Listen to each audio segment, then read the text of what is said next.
ప్రేక్షకులందరికీ వార్తా digital health కార్యక్రమానికి స్వాగతం. ఇంటెలెక్చువల్ డిజబిలిటీ అనే అంశంతో మనతో మాట్లాడడానికి మన ముందున్నారు ఎండి సైకియాట్రిక్ డాక్టర్ శ్రావ్య గారు. వారితో మాట్లాడి మరిన్ని వివరాలు తెలుసుకుందాం. నమస్తే మేడం. నమస్తే అండి. అసలు ఏంటి మేడం ఈ ఇంటెలెక్చువల్ డిజబిలిటీ అంటే ఏంటి అసలు? ఇంటెలెక్చువల్ డిజబిలిటీ అంటే nothing but mental retardation. So మనందరికీ మెంటల్ రిటార్డేషన్ అనే పేరుతో అయితే తెలుసుంటుంది. మానసిక వైకల్యం అనే చిన్నపిల్లల్లో వచ్చే వ్యాధి ఇది.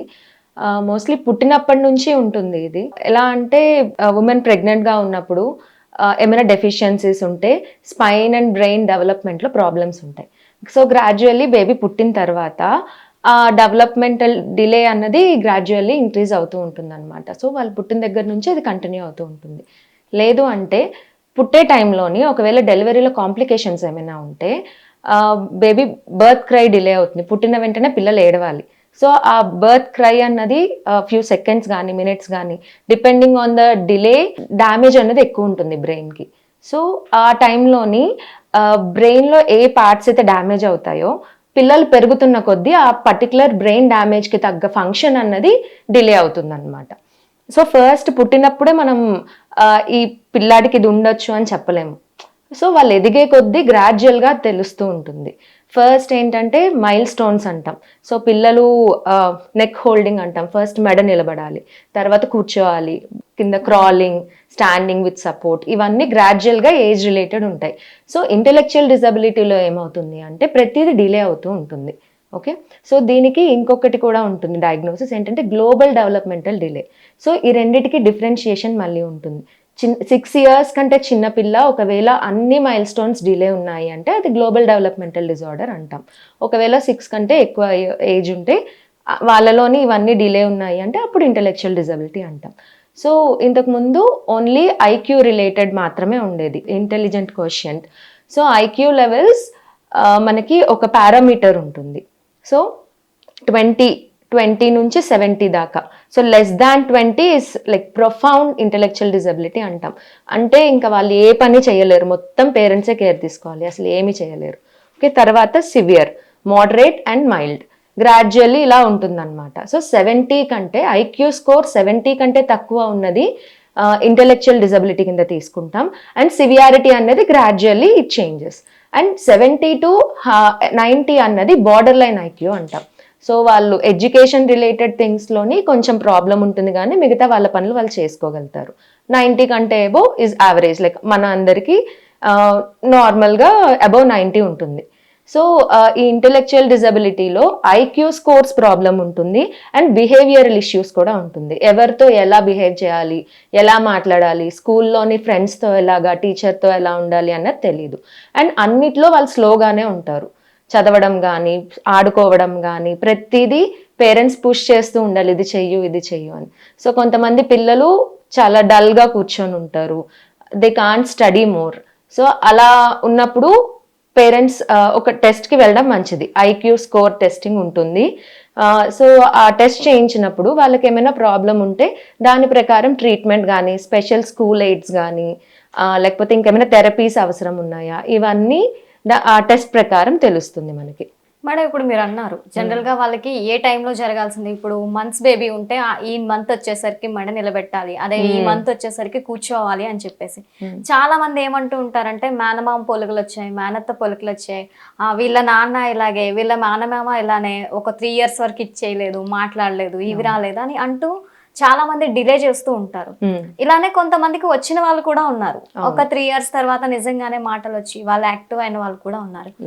ఇలా అలానే ఆ 3 years తర్వాత ఇలా జరిగిన వాళ్ళు కూడా ఉన్నారు, అది డిజబిలిటీ కింద మారిన వాళ్ళు కూడా ఉన్నారు. మరి ఈ తేడాని మనం ఎలా గమనిస్తామంటారు? అంటే అది హిస్టరీ ప్రకారం తీసుకోవాలి.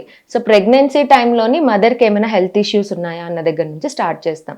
డెఫిషియన్సీస్, హెల్త్ ఇష్యూస్, ఇప్పుడు ఈ మధ్య షుగర్ కానీ థైరాయిడ్ ప్రాబ్లమ్స్ కానీ ఎక్కువ అవుతున్నాయి కాబట్టి సో మదర్ ప్రెగ్నెన్సీ హిస్టరీలో ఏమైనా ప్రాబ్లం ఉందా అనేది ఫస్ట్ కన్ఫర్మ్ చేసుకోవాలి. దాని తర్వాత డెలివరీ, టైప్ ఆఫ్ డెలివరీ ఏంటి కనుక్కోవాలి. సిజేరియన్ అయిందా, ఒకవేళ సిజేరియన్ అయితే ఎందుకు చేయాల్సి వచ్చింది, అంటే పెయిన్స్ డిలే అయ్యాయా, లేకపోతే ఆ ఫ్లూయిడ్ తక్కువ ఉందా మదర్కి. సో ఈ కాంప్లికేషన్స్ ఏమైనా ఉన్నాయో తెలుసుకోవాలి. ఒకవేళ ఇవన్నీ ఉండి ఆ బేబీకి కానీ ఒకవేళ డిలే అవుతూ ఉంటే మాత్రం డెఫినెట్లీ కొంచెం ఎర్లీగానే వెళ్ళి డయాగ్నోస్ చేయించుకోవడం మంచిది. ఒకవేళ ఇదంతా ఏం లేదు, ప్రెగ్నెంట్ ఉమెన్ అంతా బాగానే ఉన్నారు, డెలివరీ కూడా నార్మలే అయింది, డెలివరీలో కూడా ప్రాబ్లం లేదు, బర్త్ క్రై కూడా బాగానే ఉంది, టైంకి బయటకి రాగానే ఏడ్చాడు, అయినా సరే కొంతమంది పిల్లలకి డిలే అవుతుంది. సో ఈ డిలే అన్నది ఒకవేళ ఫ్యామిలీ హిస్టరీలో ఉంటే అప్పుడు లైక్ మేనమామలు, ఫాదర్ సైడ్, మదర్ సైడ్ ఎవరికైనా ఒకవేళ డిలే ఉంటే they can wait up to 3 years. అంతేకాని ఒకవేళ కానీ కాంప్లికేషన్స్ ఉండి డెలివరీ ఈ హిస్టరీలో ప్రాబ్లం ఉంటే మాత్రం definitely there is a chance of getting it. అది అంటే ఒకటి చూసుకోవాలి. ఎలాంటి జాగ్రత్తలు తీసుకోవాలంటారు మేడం? ప్రెగ్నెంట్ గా ఉన్నప్పుడు ఒక లేడీ ఎలాంటి జాగ్రత్తలు తీసుకోవాలి ఇలాంటివి రాకుండా ఉండాలి? ప్రెగ్నెన్సీ వచ్చే కంటే ముందే ఒక 6-7 months ముందు ప్లాన్ చేస్తున్నారు suppose, or not only pregnant women who is going to get married also or normal women whoever, iron related tests అన్నీ చేయించుకోవాలి.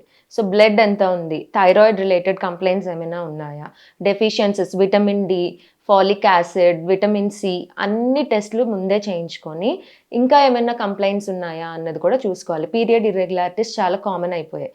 సో వాటి వల్ల కూడా హార్మోనల్ ఇంబ్యాలెన్సెస్ వల్ల there is a chance of getting affected.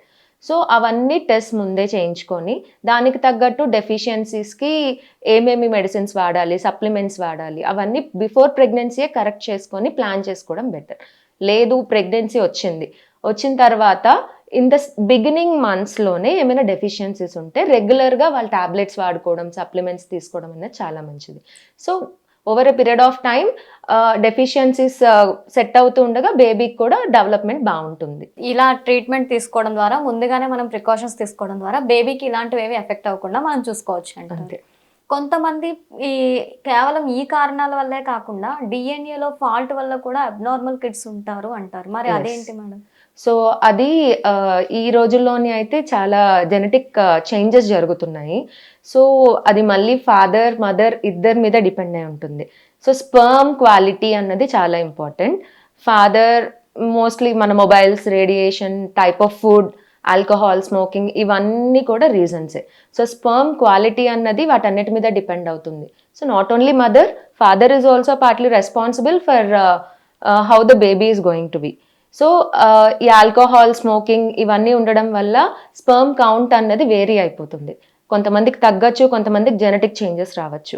So అలా genetically problem ఉన్న sperm ఒకవేళ కానీ ఓవాతో కలిసి, ఓవా అంటే మదర్ ఎగ్లో కూడా సేమ్ థింగ్, ఇంతకు ముందంత క్వాలిటీ ఎగ్ ఉండట్లేదు ఇప్పుడు. సో రేడియేషన్ వల్ల గ్రాడ్యువల్లీ నెంబర్ తగ్గిపోతుంది. ఆ టైంలో వాళ్ళకి ఉన్న ఎగ్స్తోని abnormal egg and abnormal sperm ఒకవేళ కానీ కలిసి బేబీ ఫామ్ అయితే ఆ అబ్నార్మాలిటీ వాళ్ళ జీన్స్లో ఎప్పటికీ ఉండిపోతుంది. జెనెటికల్ డిసీజెస్ ఉన్నాయి. So fragile X syndrome, down syndrome, ఇలా కొన్ని డిసీజెస్ ఇంకా అది మనం ఏం చేయలేమన్నమాట, జీన్స్లోనే చేంజ్ ఉంది. సో ఎంత థెరపీస్ ఇచ్చినా, ట్రీట్మెంట్ ఇచ్చినా అదేమి మనం మార్చలేము. సో ఒకవేళ ఇలాంటివి ఏమన్నా ఉంటే 5th monthలో టిఫా స్కాన్ అని ఉంటుంది. సో ఉమెన్ డెఫినెట్లీ ఆ టిఫా స్కాన్కి వెళ్ళాలి. అందులో ఏమైనా జెనెటిక్ అబ్నార్మాలిటీస్ ఉంటే బెటర్ ఎంటీపీ డాక్టర్స్ సజెస్ట్ చేసిన దాని ప్రకారం టర్మినేట్ చేయించుకోవడం మంచిది. లేదు ఎందుకంటే అది డెఫినెట్ 100% బేబీ అబ్నార్మల్గానే ఉంటారు.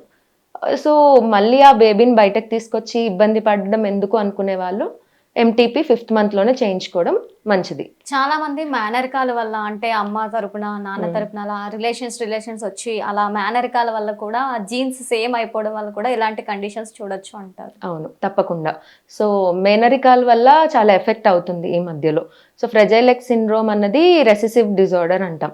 అంటే ఇప్పుడు దగ్గర వాళ్ళే mother and father blood relation అయినప్పుడు, సో చాలా జనరేషన్స్ నుంచి రెసెసివ్గా ఉండిపోయిన డిసీజెస్ ఏమైనా ఉంటే 2 రెసెసివ్ జీన్స్ కలిస్తే that will come out in next generation.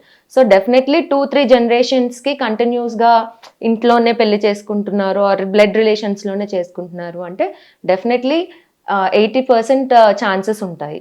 అలాంటి టైంలో మనం మీరు ఇప్పుడు చెప్పినట్టు ప్రికాషన్స్ తీసుకుంటే అప్పుడు మనం ఏమైనా బేబీకి అది ఎఫెక్ట్ అవ్వకుండా చూడొచ్చు అంటారు? చెప్పలేము, 50-50 ఛాన్సెస్. సో మేనరికాలు చేసుకున్న వాళ్ళలోని అందరూ బాగున్నారు అని చెప్పలేము, అందరికీ ఎఫెక్ట్ అయింది అని చెప్పలేము. So it varies. Women health condition and men health condition మీద డిపెండ్ అయి ఉంటుంది. సో జీన్స్ మనం ఇప్పుడు ఏమీ అనలేము, because that is internal, we don't know what is going on. So better to avoid intellectual disability in kids, మెనరికల్ చేసుకోకుండా ఉండడమే బెటర్. ఒకవేళ ఇలా ఎవరైనా డిజబిలిటీతో బాధపడితే వాళ్ళకి ఎలా ట్రీట్ చేయొచ్చు అంటారు మనం? సో మెయిన్గా ఫస్ట్ ఇంటెలెక్చువల్ డిజబిలిటీ ఉన్న చిల్డ్రన్ అయితే మైల్డ్, మోడరేట్, సివియర్ అని చెప్పాను. ఒకవేళ మైల్డ్గా ఉన్న వాళ్ళు they can go to school, వాళ్ళ పని వాళ్ళు చేసుకోగలుగుతారు, అవన్నీ నార్మల్గానే ఉంటాయి. కాకపోతే ఎడ్యుకేషన్లో కొంచెం తక్కువ ఉంటారు. సో ఎక్కువ బిహేవియరల్ ప్రాబ్లమ్స్ కూడా ఉంటాయి. సో వాళ్ళు వేరే వాళ్ళతో కలవలేరు మిగతా పిల్లల్లాగా. కొంచెం వెనకబడి ఉండడం వల్ల ఏమవుతుందంటే పేరెంట్స్ నుంచి, పక్క వాళ్ళ నుంచి ప్రెషర్ ఎక్కువ అవుతుంది. సో బాగా చదవట్లేదు మీ పిల్లలు అనే కంపారిజన్ వచ్చినప్పుడు పేరెంట్స్ విల్ ఫీల్ బ్యాడ్. అలాంటప్పుడు స్పెషల్ స్కూల్స్లోని వేయాలి. ఖచ్చితంగా మిగతా పిల్లలతో కంపారిజన్ వచ్చినప్పుడు వాళ్ళు ఇంకా లో అయిపోతారు. సో బెటర్ అవ్వడానికంటే ఎక్కువగా తక్కువ అయిపోతుంది, ఇంకా వర్స్ అవుతుంది సిచ్యువేషన్. సో స్పెషల్ స్కూల్స్ ఉన్నాయి, వాళ్ళు ఇండివిజువల్గా ఒక 5 గ్రూప్ ఆఫ్ చిల్డ్రన్కి ఒక టీచర్ని పెట్టి స్పెషల్గా నేర్పించాలి. Then they will cope up. Treatment పార్ట్కి వస్తే డిపెండింగ్ ఆన్ ద కాజ్ మళ్ళీ ట్రీట్మెంట్ వేరీ అవుతూ ఉంటుంది. సో బిహేవియరల్ ప్రాబ్లమ్స్కి వచ్చేసరికి ట్రైనింగ్ ఉంటుంది. సో థెరపీస్ ఉంటాయి, ట్రైనింగ్స్ ఉంటాయి. చాలా మందికి మాటల ప్రాబ్లం అవుతుంది. సో స్పీచ్ థెరపీ ఉంటుంది. ఈ ట్రైనింగ్స్ అన్నిటితో పాటు and as a homeopathy doctor మా హోమియోపతిలో కూడా మంచి ట్రీట్మెంట్ ఉంది. సో నేను ఐక్యూ స్కోర్స్ అన్నీ మారిపోతాయి, జెనెటిక్ కండిషన్స్ అన్నీ బెటర్ అవుతాయి అని నేను చెప్పను. బట్ డెఫినెట్లీ బిహేవియరల్ ఇష్యూస్ అయితే బాగా తగ్గుతాయి. సో ఇలాంటి పిల్లల్లోని యాంగర్ ఇష్యూస్ ఎక్కువ ఉంటాయి. వేరే వాళ్ళని కొట్టడం, వాళ్ళని వాళ్ళు కొట్టుకోవడం, అంత పరిగెట్టడం, హైపర్ యాక్టివిటీ కూడా కొంతమందికి ఉంటుంది. పరిగెట్టడం, వస్తువులు చింద్రవంద్ర చేయడం, సో చదవకపోవడం, ఇలాంటి సిమ్టమ్స్ అన్నీ కూడా తగ్గుతాయి. డెఫినెట్లీ ట్రీట్మెంట్తో తగ్గుతాయి. థెరపీస్తో పాటు ఈ ట్రీట్మెంట్ కనుక ఇచ్చినట్టయితే that will be very good. Mostly ఎంతవరకు సక్సెస్ రేట్ ఉంటుంది మేడం మనకి ఇలా డిజబిలిటీ ఉన్న చిల్డ్రన్ని మనం ఎంతవరకు కూడా క్యూర్ చేయొచ్చు అంటారు? స్టాటిస్టిక్స్ ప్రకారం అయితే 3 to 4 చిల్డ్రన్ ఇన్ 1000, ఇప్పుడు ఎక్కువైంది. 1000 పీపుల్లో 3 to 4 చిల్డ్రన్ ఖచ్చితంగా డిజబిలిటీతో ఉంటున్నారు. బట్ ట్రీట్మెంట్ పార్ట్కి వచ్చేసరికి డెఫినెట్లీ 1 in 1000 హార్డ్లీ జెనెటికల్ ఇష్యూసే ఎక్కువ ఉంటున్నాయి. Because of radiation and behavioural ఇష్యూస్లో ఇంప్రూవ్మెంట్ ఉంటుంది. సో క్యూర్ అన్నది వి కాంట్ అష్యూర్. ఇంప్రూవ్మెంట్ అయితే మాత్రం ఖచ్చితంగా డెఫినెట్లీ ఉంటుంది. Okay madam, thank you so much madam, చాలా బాగా ఎక్స్ప్లెయిన్ చేశారు. Thank you madam. Thank you.